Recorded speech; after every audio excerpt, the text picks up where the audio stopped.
Thank you so much for joining me today for Coffee with the Nosey Neighbor. Today, I want to take a little look at what's happening with mortgage rates and then, of course, check out the Leslieville stats with you.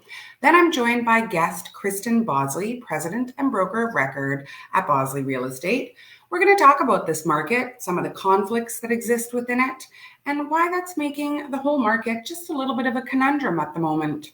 So the last week of January, I should say, saw the bank raise its benchmark interest rate by 0.25 basis points to 4.5%. The move was widely expected as the banks continue to try to curb our record high inflation. It's the 8th hike in less than a year, but it's also the smallest hike that we've seen since March. The bank is now calling for a pause in interest increases. They say that it's a conditional pause while they watch the impact on inflation and still work towards our target of 2%. Rate increases thus far have decreased inflation from 4 times the normal amount to 3 times. But the bank says it's confident rates will come down sooner than many are anticipating. They're projecting 3% by the end of this year and reaching the goal of 2% by 2024. So, if rates are stabilizing, this should give buyers the time they need to adjust to this new reality. And let's be clear, in the long-term world of mortgage rates, these rates are not very high. And once buyers have adjusted, perhaps we'll see some further buyer confidence return to the market. Also, I think that by March of this year, any buyer that was pre-approved at the previous lower rates will either have purchased or their rates will have expired, and we'll be seeing all buyers working on a level playing field in terms of rates.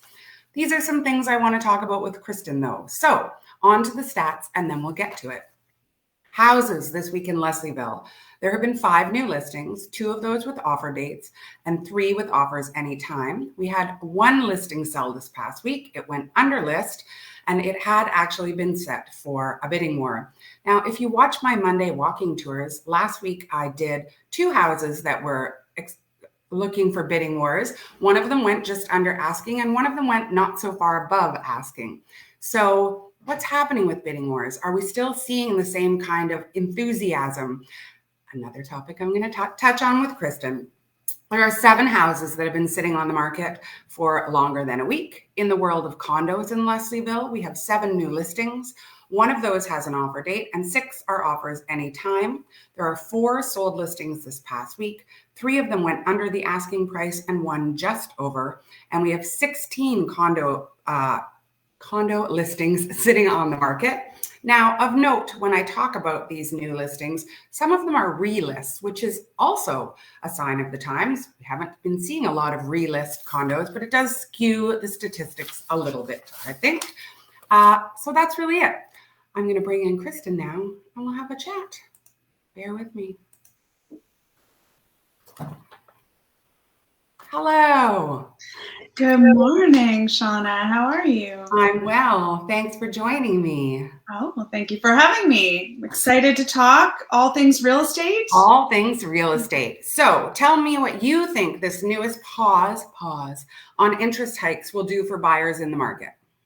Yeah, I think it's really positive. I mean, they've certainly been talking about it in the papers for quite some time about how they're going to do a small hike, if any, this month. So I think the 25 basis points is really good. It'll bring back some consumer confidence. We are already seeing it in the market.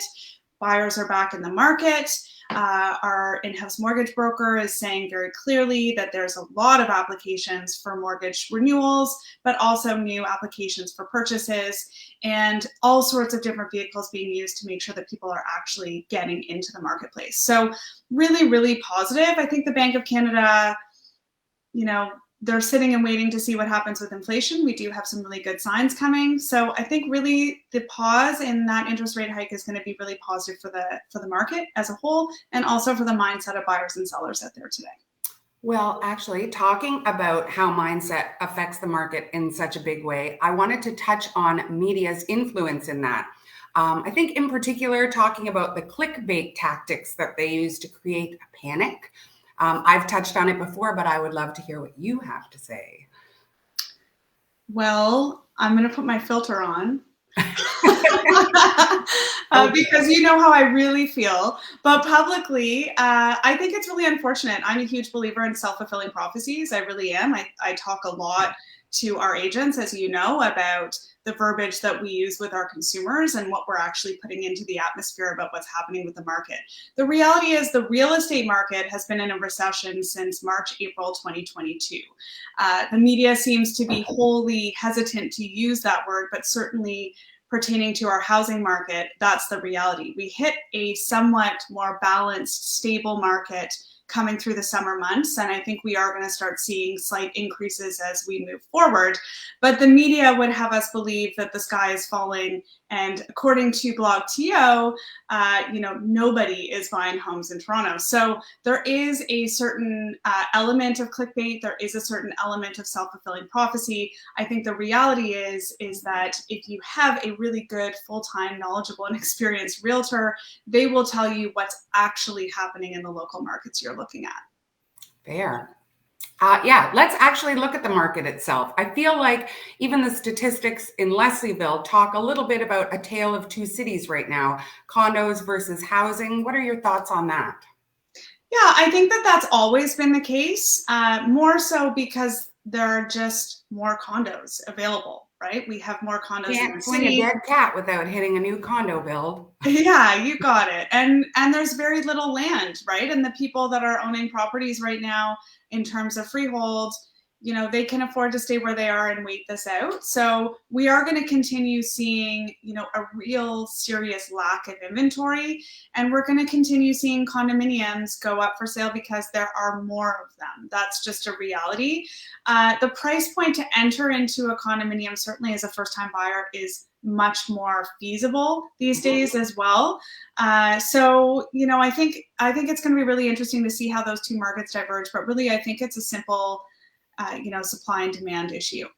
Fair. So if we're talking just about the housing market specifically and bidding wars, what do you think? Are they on the rise right now? Are they coming back? Yeah, I mean, it certainly seems to be the talk of the industry, right? Everybody's talking about all the properties that are getting 13, 15 offers. I think it goes back to, again, the experience of the realtor that you're using. So is the bidding war actually happening, or is it just a mechanism to make sure that you're achieving market value in that area? So I guess this circles back to the mindset of both the buyer and seller too, right? Is for so many years, buyers have been so accustomed to multiple offers that when you see a property that doesn't have one, the very first question they ask is, what's wrong with it? Mm-hmm. So are we circling back to that mind frame? I do think that there wasn't really that mind frame didn't really go anywhere. So I think that buyers are getting back into expecting that. And I think the thing that really makes our job difficult as real estate professionals is you really can't guarantee what's going to happen with the listing one day. So whereas you could predict, there's going to be 10 offers here in our previous markets, at this point, you're looking at houses that should have 2 or 3 offers that are sitting versus properties that you're like, oh, okay, well, that's going to sell around where it's listed. Well, Mm-hmm. these houses have 15 offers. So there's a lot of inconsistency in what buyers are looking for these days. And we are seeing that in our market. Absolutely. So yeah, because I'm also seeing houses that are priced where I think they should be priced or somewhere around that, and they're sitting. Now, do you think that's because it's still such a strange concept for buyers to think that they could just go in and negotiate for a house? Yeah, I do. And I think the reality is, we have 70,000 realtors in Toronto, and not all of them know what they're doing. And the reality is there are realtors Don't work at advising their clients not to offer because they don't know how to negotiate, right? So Right. it really comes down to, making sure that you're working with a professional. I really believe it. In any shifting market, it couldn't be more important. That's fair. I agree. Okay, last question. What is your personal opinion, and I know you don't have a crystal ball, on where the market is headed over the next few months? Yeah, honestly, I think it's going to be the same thing that we see all the time. I think that we are going to have a substantial lack of inventory. I believe that consumer confidence is coming back for the buyers because, as you indicated in your opening remarks, the free money that we've had is not normal, right? Mhm. Those were emergency measures. And I think that people expect to see interest rates hovering between 4 and 5%. I believe that that's where we're going to land at the end of all of this. And so I think that buyers have adjusted. I think the smart buyers know that the market is going to start inching its way back up this year. And so the smart ones are getting into the market right now. So I think we're going to see a really healthy, I dare say, a little bit of balance in our market. Right. The number of sales, our price points, none of that is going to top what we saw, at the beginning of 2022. And nor should they, really. Mhm. Affordability does become an issue at that point. So I think the reality is it's going to be healthy. And, from a real estate perspective, we're going to have to work really hard to make those deals happen and to find some hidden gems for our buyers, because product is going to be really hard to come by. Been on the ground. Yeah. Okay. Well, thank you. I will let you get back to your morning. Thank you so much for joining me today. Thank you, Shauna. Okay. We'll see you soon. Bye. Bye. Okay. That's it for today, folks. Thanks so much for joining me. And I hope to see you next time for coffee. Bye now.